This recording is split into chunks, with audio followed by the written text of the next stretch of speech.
পূর্ব মেদিনীপুর জেলার পর্যটন শহর দীঘা, তাজপুর, মন্দারমণি প্রভৃতি এলাকায় দিনের পর দিন বেড়ে যাচ্ছিল অবৈধ ব্যবসা।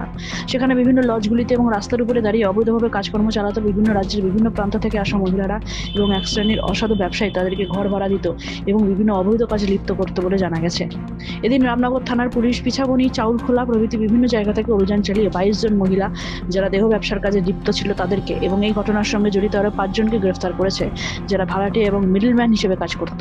সব মিলিয়ে এই ঘটনায় 2 জন পুরুষ সহ 27 জনকে আটক করেছে রামনগর থানার পুলিশ।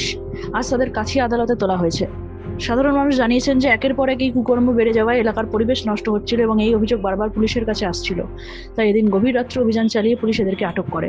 প্রসঙ্গত, এই সমস্ত পর্যটন কেন্দ্রগুলির বিভিন্ন হোটেল এবং লজগুলিতে এবং ব্যক্তিগত বাড়িতে ভাড়া রেখে এই সমস্ত কাজকর্ম দীর্ঘদিন ধরে চলছিল বলে অভিযোগ।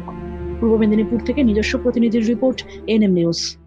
আরও খবরের আপডেট পেতে সাবস্ক্রাইব করুন আমাদের ইউটিউব চ্যানেলটি আর বেল আইকনে ক্লিক করুন নোটিফিকেশনস পেতে।